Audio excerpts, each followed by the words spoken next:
Let's lead into that. So if we put histology aside, right, which to all of us, we look at these as different diseases, and that histological diagnosis is important. When you take patients that walk in your office, what do you actually look for to get some prognostic idea? What is the patient going to go through? How do you gauge really what the patient is going to face over the next few years? Yeah, I mean, that's a great question. So when they're sitting in front of you, certainly you need to understand what you anticipate is going to happen to them, because how do you guide their treatments if you really don't know what's going to happen? If you're going to choose appropriate therapy, you have to have an outlook. And so I think when they walk in, certainly you're looking, is it localized or is it metastatic? If it's localized, you're looking to certainly involve the multidisciplinary team and get others on board. If it is metastatic disease, one is looking at how many metastatic focuses, where is the metastatic lesions, who might you also need from a multidisciplinary care standpoint. And then you're also looking at the size of the tumor, the location of the tumor, the age of the patient. The histology, even though we say taking that out of it, does alter prognosis. And certainly all of this tied together will certainly help you formulate your plan for the patient, performance status of the patient, comorbidities, because every treatment that we'll end up talking about today, and even treatments that we don't talk about, all carry a side effect profile, and you need to match the side effect profile to the patient with what you anticipate the outcome will be. Yeah, I mean, so it's very dynamic, and I think that's an important aspect of this, that not only is every patient different, every disease different, but like we'll talk about, we don't have tremendous, straightforward treatment paradigms, right? So a lot of understanding, you know, what are goals of care, what the patient wishes, the type of disease they have is all going to come into play for this. George, are there anything new coming out? You know, is there anything with genetic profiling, genomic profiling? I mean, how are we applying that into such a heterogeneous disease? I think this is very much an evolution right now. Dana-Farber and Memorial Sloan Kettering have been profiling huge numbers of patients coming into our units, and the American Association of Cancer Research has us sharing those data with 5 other cancer centers across the world to try to understand where molecular profiling really makes a difference in the care of patients. That's certainly true in soft tissue sarcomas. We've seen dramatic changes in diagnosis when, for example, you pick up an EWS translocation in some small round cell tumor that might have been called a lymphoma or something like that, when in fact it's a Ewing sarcoma. So I think molecular markers in the field of sarcomas have always been important, and they're just getting more important as we move forward.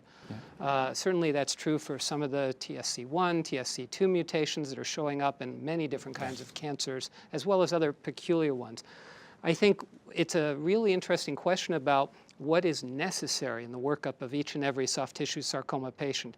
Certainly, I think if you've got the eyes of an extraordinarily experienced soft tissue sarcoma pathologist like Christine Antonescu at Memorial, Chris Fletcher at our place, many of the other expert pathologists that are at MD Anderson or elsewhere, I think that's one thing. Most community pathologists, though, simply don't see these enough to have a great deal of confidence in, even if it's a sarcoma, let alone a sarcoma subtype. And I do think, though, the community pathologists are quite good at referring these cases to the expert centers for pathology review. Yeah. Yeah.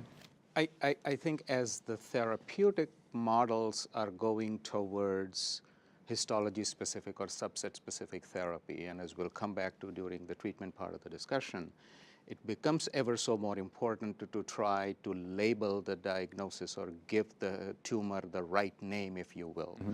And so from a diagnostic standpoint, I think about roughly a quarter of the patients will have translocations, for example. So a synovial sarcoma, for example, or a dedifferentiated liposarcoma, or an alveolar rhabdomyosarcoma, each one of these do have molecular markers. So I think from a diagnostic standpoint, the pathologists probably should run those tests at the time of initial diagnosis so that it's established in the patient's pathology report. Yeah. I think the separate question, as George was alluding to, in terms of its therapeutic implications, is an evolving story. I think we're not anywhere close to where we would want to be.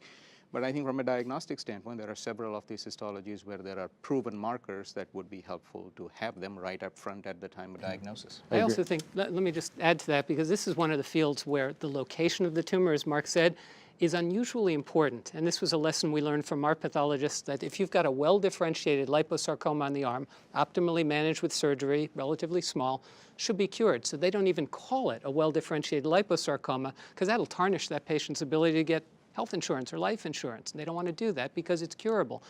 put the same tumor in the retroperitoneum, and we know that the chance of recurrence is significantly higher. You don't get the same benefit from margins. So that is where it's called a totally different thing, a well-differentiated liposarcoma. I think that kind of confuses a lot of people in the community, but it's a really rational thing to do on behalf of the experts. And I think location's important for another reason too, because most of these tumors are actually going to disseminate hematogenously, and their location, their primary location, actually dictates where these tumors will spread. By far, if we have tumors in the extremity, they'll spread to the lung, but you may have the same tumor in the retroperitoneum and it may behave differently. So these are all important characteristics, that we see.